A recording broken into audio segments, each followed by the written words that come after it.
नमस्कार दोस्तों, एक बार फिर से स्वागत है आप सभी का MK5 मीडिया न्यूज के अंदर। लेकर आ चुके हैं आज की 50 बड़ी काम की खबरें। बजट के अंदर जितनी भी घोषणा हुई है सबकी जानकारी इस वीडियो के अंदर आपको मिलने वाली है। आज जाने थे पहली बड़ी काम की खबर। मिडिल क्लास के घर बनाने का सपना होगा पूरा, 1 करोड़ परिवारों के लिए वित्त मंत्री का बड़ा ऐलान। आम बजट में मिडिल क्लास के घर के सपने को पूरा करने के लिए बड़ा ऐलान किया है। वित्त मंत्री ने कहा है कि PM आवास योजना में 2.0 के तहत 1 करोड़ परिवारों को 10 लाख करोड़ रुपए के निवेश से मिडिल क्लास परिवारों को घर मुहैया कराया जाएगा।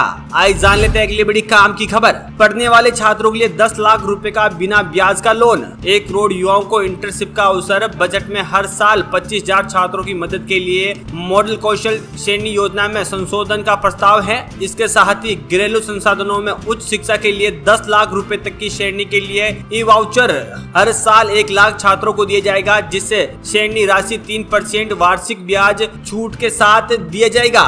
यानी कि पढ़ने के लिए 10 लाख रुपए तक का लोन अब सरकार आपको बिना ब्याज पर देगी। आज जान लेते हैं अगली बड़ी काम की खबर। नई टैक्स रिजीम चुनने वालों के लिए अब 7.75 लाख तक की इनकम टैक्स फ्री हो गई है, यानी उन्हें 17.5 हजार रुपए का फायदा होगा। पहली नौकरी वालों को जिनके सैलरी 1 लाख रुपए से कम होगी, उन्हें सरकारी अधिकतम 15,000 रुपए तक की 3 किस्तों में देगी।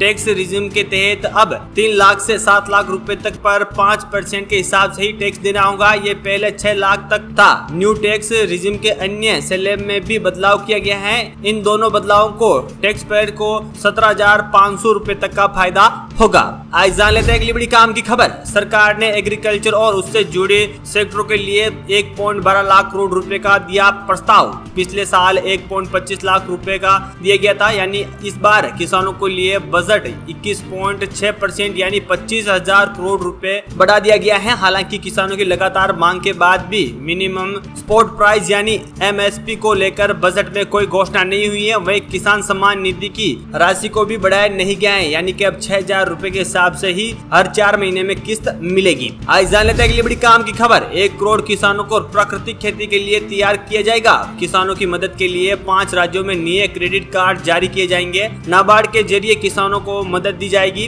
ग्रामीण अर्थव्यवस्था मजबूत करने पर काम होगा। किसानों को पैदावार को मौसम के असर से बचाने पर भी काम किया जाएगा। सरकार ने बताया कि 32 फसलों की 109 किस्म लाई जाएगी, जिन पर मौसम की मार का कोई असर नहीं पड़ेगा।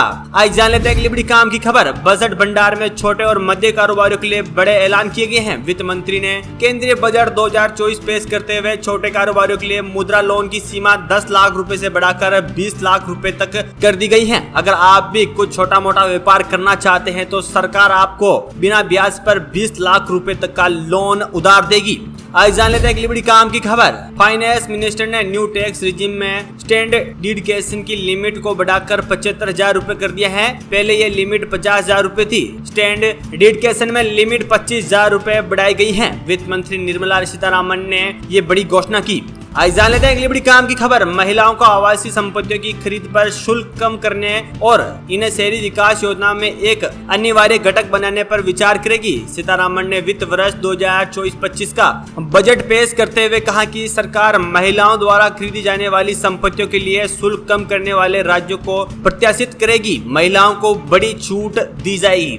आज जान लेते हैं अगली बड़ी काम की खबर। सरकारी कर्मचारियों को एक बार फिर से बजट से जोर का झटका लगा। केंद्रीय वित्त मंत्री ने बजट स्पीच में NPS में संबोधन को लेकर कोई ऐलान नहीं किया है। उम्मीद की जा रही थी कि इस बार केंद्र सरकार बजट में पेंशन को लेकर बड़ा ऐलान कर सकता है, लेकिन ऐसा कुछ भी नहीं हुआ है। आज जान लेते हैं अगली बड़ी काम की खबर। आदिवासियों के लिए सौगात नई योजनाओं में 5 करोड़ लोगों को मिलेगा फायदा। वित्त मंत्री निर्मला सीतारामन ने पूर्व बजट पेश करते हुए इस मौके पर उन्होंने आदिवासी समुदाय के लिए नई योजनाओं की घोषणा की, जिससे 5 करोड़ आदिवासियों को फायदा मिलेगा। इसकी पूरी जानकारी हमने चैनल के ऊपर दे रखी है, जान सकते हैं। आज जान लेते हैं अगली बड़ी काम की खबर। निर्मला सीतारामन ने अपने बजट भाषण में भले ही बिहार को स्पेशल स्टेटस देने की घोषणा ना की हो, लेकिन खजाने के द्वार पूरी तरह से खोल दिए हैं। बजट में निर्मला सीतारामन ने बिहार को सिर्फ सड़कों के लिए 26,000 करोड़ रुपए देने का ऐलान किया है। इसके अलावा इंडस्ट्रियल कॉरिडोर पर भी बिहार की मदद करने का ऐलान किया है। वहीं इस बजट में निर्मला सीतारामन सीतारामन ने 2 एक्सप्रेसवे और गंगा नदी पे पुल निर्माण के लिए भी ऐलान किया है। आज जान लेते हैं अगली बड़ी काम की खबर। आंध्र प्रदेश के लिए 25,000 करोड़ रुपए देने की घोषणा की है। इसके जरिए राज्य का विकास किया जाएगा। मोदी सरकार की ओर से अपने प्रमुख सहयोगी चंद्रबाबू नायडू के राज्य के लिए बजट में बड़े ऐलान की उम्मीद पहले से ही की जा रही थी और सरकार ने 15,000 करोड़ रुपए का ऐलान की घोषणा की है। आज जान लेते हैं अगली बड़ी काम की खबर। केंद्रीय वित्त मंत्री निर्मला सीतारामन ने वित्त वर्ष 2024-25 के लिए अपने 7वें केंद्रीय बजट पेश किया। इसी दौरान नौकरी पेशा लोगों के लिए बड़े ऐलान किए गए हैं। वित्त मंत्री ने सीतारामन ने अपने बजट भाषण में कहा कि सरकार संगठित क्षेत्र में रोजगार पाने वाले लोगों के लिए हर महीना सैलरी देगी। आज जान लेते हैं अगली बड़ी काम की खबर। एक साल में सोना चांदी 13,000 रुपए महंगे हुए हैं। घरेलू गैस सिलेंडर के दाम 300 रुपए तक घटे। इसी दौरान तूर दाल करीब 30 रुपए प्रति किलो महंगी हुई। सोयाबीन तेल, आटा और चावल के दामों में ज्यादा बदलाव नहीं आया है। आज जान लेते हैं अगली बड़ी काम की खबर। सरकार ने कैंसर की 3 अहम दवाओं की कस्टम ड्यूटी 0 कर दी है। अब इन दवाओं का आयात पर किसी तरह से कोई टैक्स नहीं लगेगा। इसकी वजह से कैंसर का इलाज सस्ता होगा। इसके अलावा वित्त मंत्री ने नए मेडिकल कॉलेज और हॉस्पिटल खोलने की बात कही है। इस बजट से आयुष्मान भारत योजना में बड़ी राहत की उम्मीद की जा रही है, लेकिन ऐसी कोई बड़ी घोषणा संभव नहीं हुई है। आज जान लेते हैं अगली बड़ी काम की खबर। बेंगलुरु पुलिस ने ईडी के 2 अधिकारियों के ऊपर ही केस दर्ज कर लिया है। शिकायतकर्ता का आरोप है कि पूछताछ के दौरान अधिकारियों ने सरकारी कर्मचारी पर इस कथित घोटाले में गिरफ्तार हो चुके कांग्रेस नेता बी नागेंद्र और सीएम समेत कुछ और नेताओं का नाम लेने का दबाव बनाया। कर्नाटक सरकार पर यह आरोप लगा है। आज जान लेते हैं अगली बड़ी काम की खबर। सुप्रीम कोर्ट ने यह साफ कर दिया है कि हत्या के प्रयास के लिए दोषी ठहराए गए व्यक्ति को 10 साल से ज्यादा श्रमिक कारावास की सजा नहीं दी जा सकती। सुप्रीम कोर्ट ने कहा है कि अगर आजीवन कारावास की सजा न मिली तो अपराधी को इससे ज्यादा अवधि तक जेल में नहीं रखा जा सकता। आज जान लेते हैं अगली बड़ी काम की खबर। लोकसभा चुनाव के दौरान भाजपा और राष्ट्रीय आरएसएस में बड़ी दूरियां और अंदरूनी खटपट पर केंद्र सरकार ने विराम लगा दी है। केंद्र सरकार ने आरएसएस की गतिविधियों में सरकारी कर्मचारियों के भाग लेने पर लगे 58 साल पुराने सरकारी आदेश को वापस ले लिया है। आज जान लेते हैं अगली बड़ी काम की खबर। मध्य प्रदेश, गुजरात और उत्तराखंड में भारी बारिश का रेड अलर्ट जारी। मध्य प्रदेश के कई जिलों में मंगलवार को 4 से 9 इंच तक बारिश रिकॉर्ड हुई है। इससे नदियां उफान पर हैं। कई शहरों में सड़कों पर और घरों में पानी भर गया है। हॉस्पिटल, रेलवे स्टेशन जैसी चीजें ठप पड़ी हुई हैं। आज जान लेते हैं अगली बड़ी काम की खबर। यूपीएससी सिलेक्शन को लेकर विवादों में घिरी ट्रेनी आईएएस पूजा खगेर की मां को 14 दिन का न्याय हिरासत में भेज दिया गया है। पुलिस ने उन्हें मजिस्ट्रेट कोर्ट में पेश किया गया था। मनोरमा पर किसान को पिस्टल से धमकाने और जमीन हड़पने का आरोप लगा है। आज जान लेते हैं अगली बड़ी काम की खबर। बिहार में लगातार हो रहे पेपर लीक पर नकल कैंसन के लिए सरकार ने सख्त कानून तैयार कर लिया है। सरकार की ओर से बिहार लोक परीक्षा विधेयक 2024 तैयार किया गया है।